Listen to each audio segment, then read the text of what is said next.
Welcome back to the 80 Slasher Library. I'm your host, the 80 Slasher Librarian. Today's Twisted Tale, Halloween the Scream Factory, Chapter 10. Jake and Lori entered the lobby to the City Hall building. The old clerk nearly had a heart attack when she saw Lori's blood-stained blouse. Lori, a little embarrassed by her appearance, quickly explained that it was fake blood and asked to use the telephone. She dialed 911 and was immediately connected to the police department. She explained the details of the bizarre accident to an officer, who dispatched a patrol car to the scene. He told her they'd been contacting them later for more information. Satisfied that the matter was now in the hands of the police, Lori relaxed a little as they went down to the basement to help Matt and Sally with the decorating. Sally's face went white. "Lori! Jake! What happened to you guys? Matt, come here, quick!" Jake explained what had happened to them as Sally gawked at the bloody mess all over their clothing. "Don't worry," Jake assured them. "We weren't hurt and the police are investigating right now." Matt looked worried. "So, you think someone tried to, kill you?" He hoped they didn't notice that his voice was just the tiniest bit shaky. Are you sure?" Lori sat down on a crate. "Sawed-off tree stumps don't lie," she said. "Whoever did it must have been waiting for us to drive by and pushed it in the road at the last minute." Sally's eyes opened wide. "What if it was Michael Myers?" Her voice became squeaky and high-pitched. "What if he's come back?" Matt rolled his eyes. "Sally, for the last time, Michael Myers isn't coming back. That is, if he ever even existed. You've been watching too many horror movies. This conversation is getting a little too stupid for me. I'm going to go back to work on the maze, and I could use some actual help." Sally protested as he turned his back on her. "Oh, yeah? Well, how do you explain the accident?" "Who would try to hurt Lori and Jake? I don't think that Marcia Miller would go that far." Matt whipped around. "Who do I look like, Inspector Gadget? Maybe the city was clearing it, or maybe somebody needed some firewood. You people need to get a grip. We have a lot of work to do around here," he said. Sally thought about it. "I guess you're right. We've all been a little tense the last couple of days," she mumbled as she caught her breath and calmed down. She winked at Lori and slipped into the maze after Matt. Jake pulled an envelope from his pocket and showed it to Lori. "I meant to ask you, do you know this girl, Marcia Miller? She handed me this envelope in the parking lot after school," he said. "Do I know Marcia Miller?" Lori asked sarcastically as she tore open the sealed envelope. "She's only the rudest, richest, meanest, worst enemy of mine. Actually, Sally's the one she really hates, but she takes it out on me because we're friends." "Oh, okay, I gotcha," Jake said, realizing he might have struck a nerve. Lori removed the invitation from the black envelope and read, "Hi, Jake. I'm having a wicked Halloween bash and am just dying to have you as a guest. Marcia. P.S. Here's a little something for you and your band if you can play at my party." Lori reached inside the envelope and found a check. Jake grabbed the check and took a deep breath. "Whoa! $400! I can't believe it! Who is this girl?" Lori felt angry and defeated. She spat. "That girl is conniving, evil. You know what?" Lori explained. "She's been on the warpath ever since Sally started dating Matt. She went nuclear when she found out that we're having our party on the same night as hers, and now she's stealing our entertainment too." Lori angrily pounded her fist into a cardboard box. Jake had to stop himself from laughing at Lori's childish tantrum. "Wait a second, Lori, hold on. Who says I'm going to play at her party?" he asked. Lori looked deeply into his eyes. He seemed to be amused by the whole thing. "You mean you'd turn down that kind of money for the sake of the Scream Factory?" Jake took her hand in his.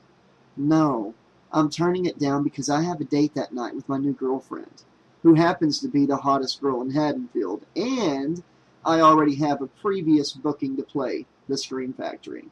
I'll give her check back tomorrow, okay?" Lori was breathless. She whispered, "Your girlfriend?" Jake gently stroked her hair. "Yeah, if that's okay with you.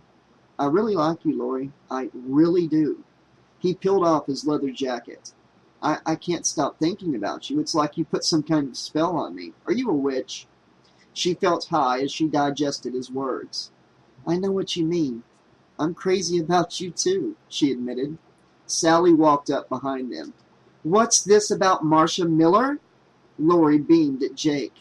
Marcia offered my boyfriend $400 to play at her stupid party, but he's turning her down and giving her back the money. Sally teased. Your boyfriend, huh? Congratulations, you two. Sally gave Jake a friendly hug. You're the greatest, Jake, for sticking with us. Besides, you'll get better exposure at our party. The whole school will be here, from the jocks and the geeks, unlike Marcia's small private party for Haddonfield's financially gifted. Jake squeezed Lori's hand again.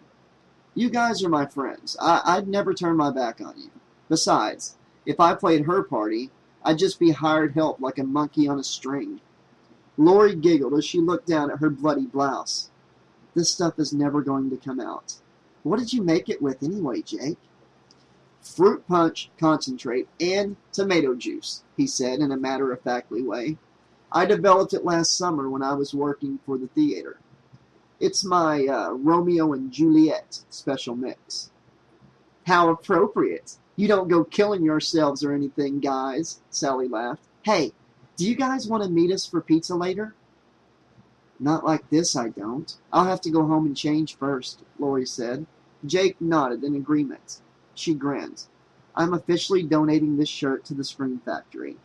She poked at the sticky trash bag.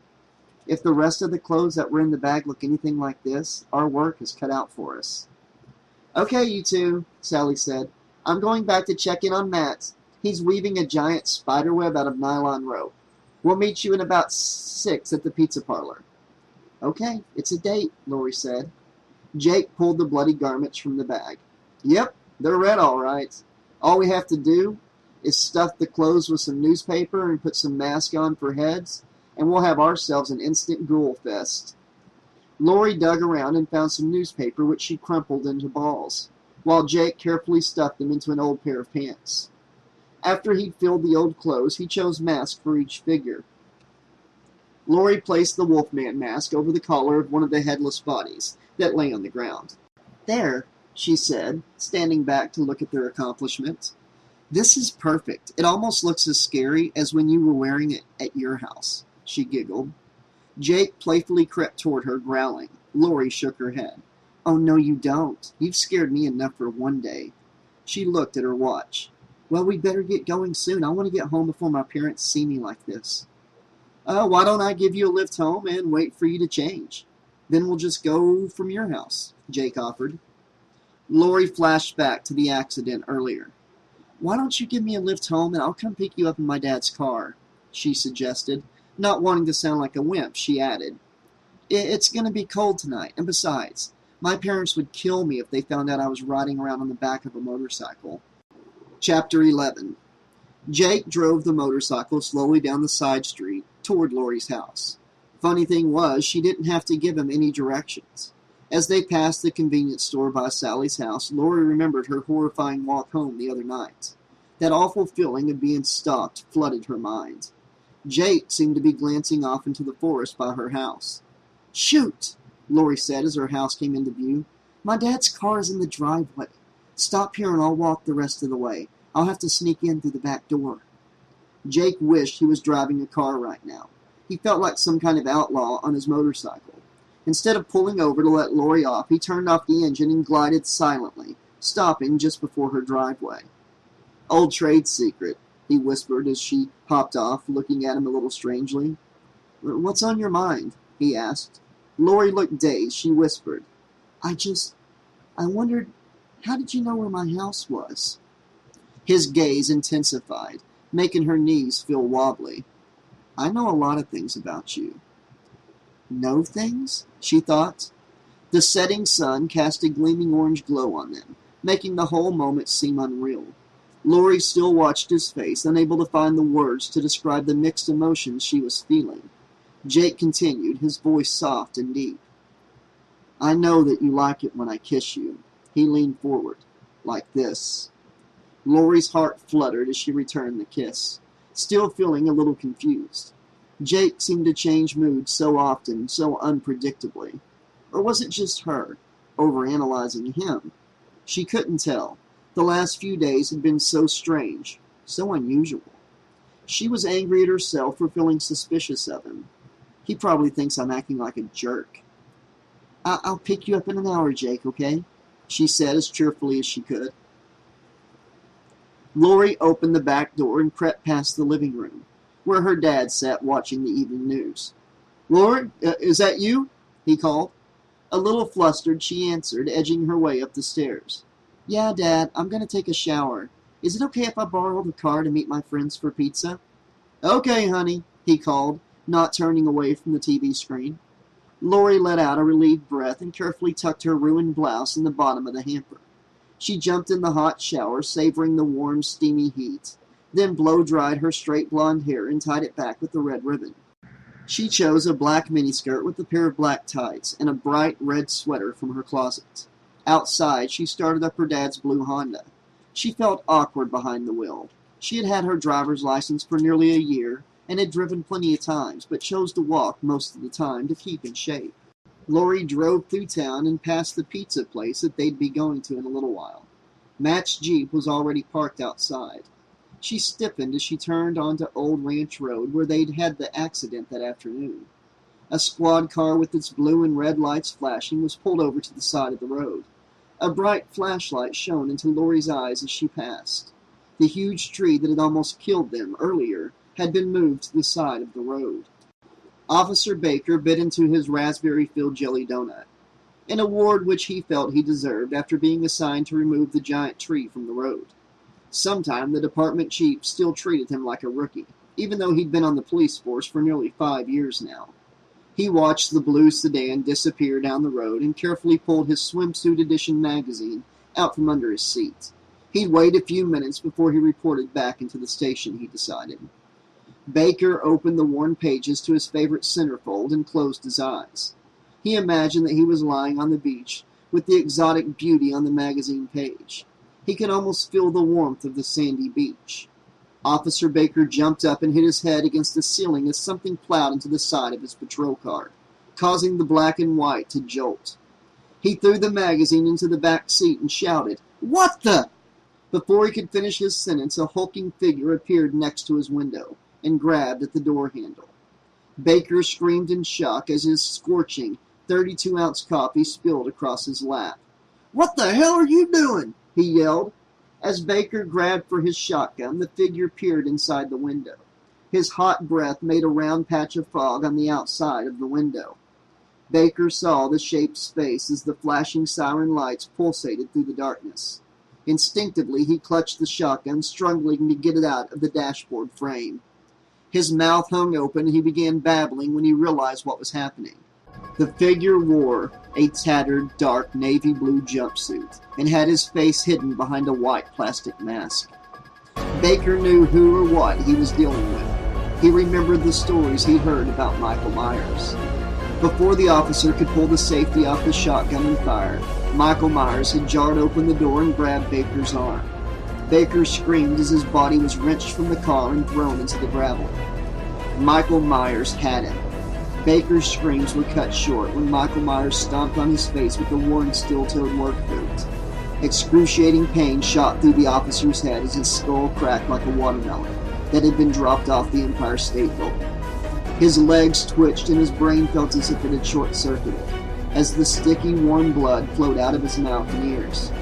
Michael Myers dragged the limp body of the officer into the dark clearing and pulled an axe from beneath a pile of brush. As Lori turned onto Ripley Road toward Jake's house, she pushed the automatic door lock button. This area gave her the creeps lately. She forced herself to avoid looking at the Myers house as she drove down the dark road. She flipped on the high beams, turning into Jake's long driveway. Thick fog seemed to close in as the car crept towards his house. She could see the lights on inside. Rock music blared from the living room so loud that the windows in the house vibrated. Lori pounded as hard as she could on the door, hurting her knuckles. The music stopped and Jake opened the door. He'd changed into a black sweater and a pair of faded jeans. His hair was brushed back off of his face. He looked different without his leather jacket on. He looked great, like he'd just walked off the set of a music video. "Hi, I'm ready," Just let me turn off a few lights, he said. The upstairs lights went out, and Jake bounded down the stairs 2 at a time. He seemed really excited to be going out, Lori thought. She was excited too. This was kind of like their first official date. Lori carefully maneuvered the car around in the gravel and headed toward town. She turned on the radio and clicked the dial from her dad's easy listening music to the only rock station in town. She tapped her fingers on the steering wheel as she drove, starting to feel a little wild. I love this song. I wish we could just go somewhere and dance all night long, she said. Jake smiled wickedly. We could always go back to my house later.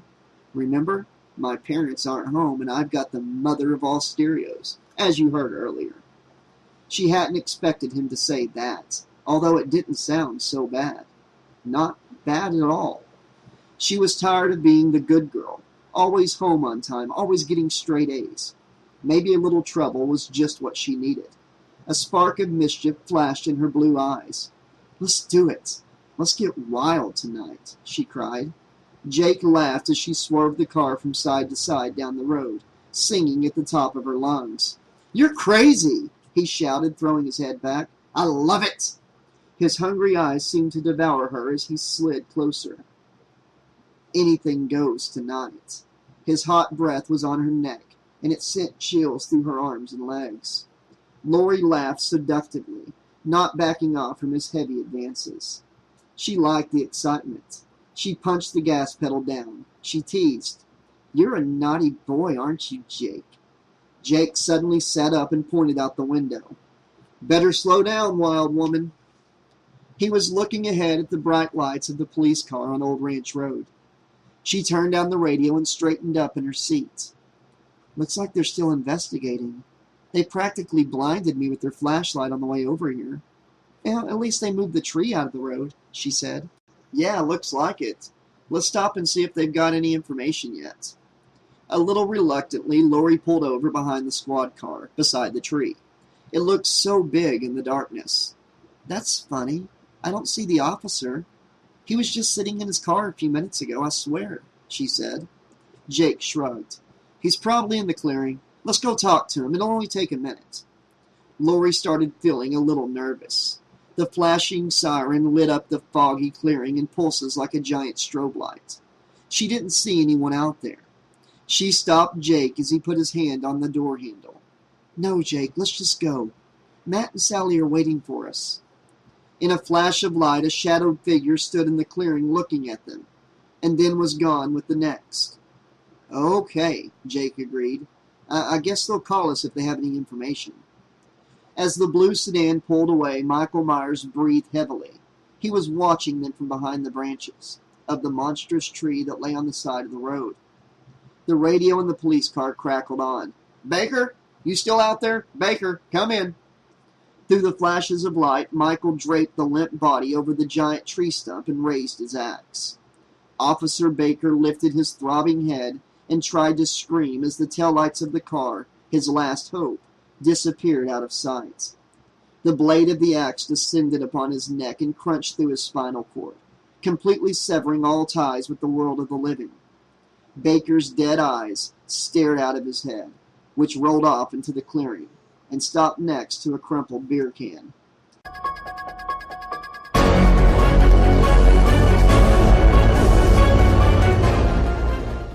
Chapter 12. Jake held Lori's hand as they entered the noisy pizza parlor. Sally stood up and waved for them to come over to their booth. A group of kids from school hung out by the pool table talking and laughing. Hey, you two, Sally waved. Come sit down. The pizza should be here any minute. We ordered extra everything. I'm starving, girl. Matt gave Jake a little nod as they squeezed into the red vinyl booth. Hey, man, how's it going? He asked. Jake nodded back. Great. Things couldn't be better. He gave Lori's hand a little squeeze. Things really could have not been better. He felt relaxed and normal, sitting there with 3 of Haddonfield's most popular students. He noticed other kids in the place looking at them with envy. Envy. He was all too familiar with that emotion. He remembered how he used to drive by this place at night, wishing that he had a booth of laughing friends to hang out with. Lori had a huge grin on her face. "We're going back to Jake's house later. His parents are out of town," she declared. Matt started banging his fist on the table, chanting, "Party! Party! Party!" Sally rolled her eyes at Matt. "You are so immature." She looked at Jake. "Are we invited? It's not very often anyone's parents go away in this town, especially not mine. It's like they live there or something. Unless, of course, you two lovebirds want to be alone." Lori watched Jake. Did he want to be alone with her? She wondered. The tired-looking waitress set the pizza on the table. Jake grabbed a slice. "Of course you're invited," he said. "The more the merrier, right? Besides, my house is plenty big." Lori gawked at the greasy pizza. "Gross, this food is like Grease City." Sally laughed as Lori picked the sausage, ground beef, and pepperoni off of her slice, and then patted the oil off the top with a paper napkin. "Yeah, like you should be concerned about fat," she said sarcastically. Lori was thin, but only because she watched what she ate, and she exercised. Sally was one of those girls who could eat whatever she wanted and never gain an ounce. She was always complaining about being too fat, which she certainly wasn't. Curvy, but not fat. Matt jokingly poked Sally's side as she stuffed a bite into her mouth. "I like my women like I like my pizza, big and round." She shoved him back gently. "Shut up and eat, you jerk." Matt laughed and said to Jake, "Let's go crank some cool tunes on the jukebox. This place is way too dead." The girls watched in surprise as the guys left the table, laughing and joking as if they were best friends. Lori commented, "Jake really fits in with us, huh?" Sally nodded. "Yeah, I'm surprised Matt's taken such a liking to the lone stranger, as he put it. I wonder why Jake never talked to anyone before. He's actually a pretty cool guy." Lori shrugged. "He's just shy, I guess." "Shy? Him? Ha!" Sally snorted. "He's anything but shy. I mean, the guy is going to sing tomorrow night in front of the whole school. That takes some nerve, Lori." Lori watched Jake standing by the jukebox. "He looks so hot tonight, doesn't he?" She thought about what he'd said in the car. Anything goes. Was he serious? Did he mean... Her face flushed as the words played back over and over in her mind.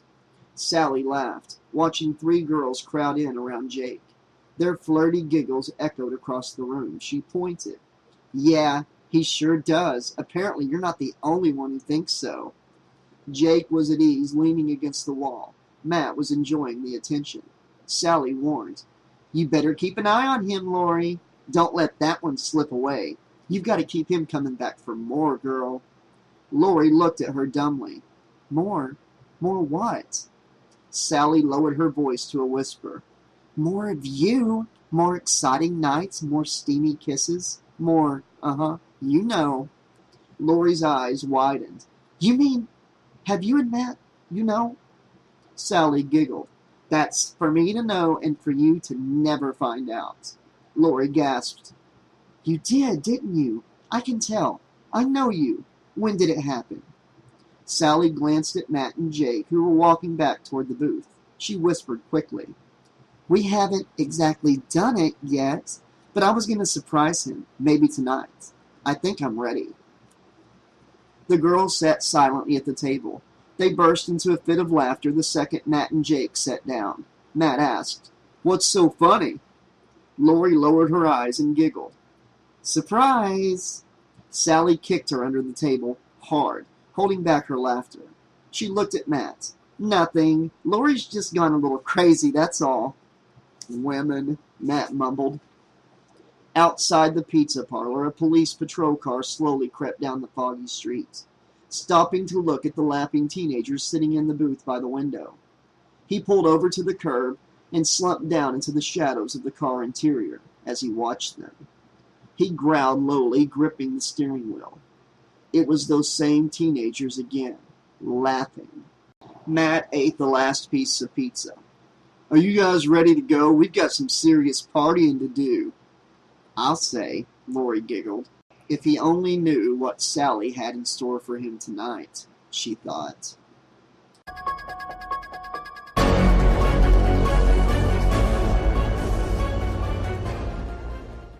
Okay, this has been chapters 10 and 11 and 12 of Halloween the Scream Factory. by Kelly O'Rourke.